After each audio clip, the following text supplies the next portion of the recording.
এটা হচ্ছে dressing table, vanity dressing table. আর এটা হচ্ছে আমাদের আলমারি একটা সাইড,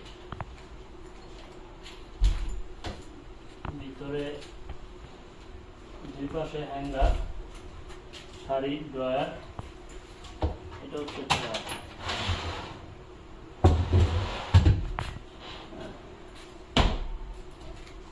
এখানে 4টা সেলফ আছে, 3টা সেলফ, 4টা খোপ, দুই পাশে 2টা হ্যাঙ্গার, 20 ড্রয়ার আছে।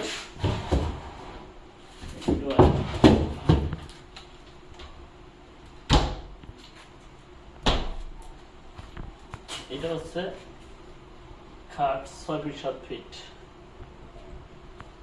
3 জন সুন্দর মতো ঘুমানো যাবে।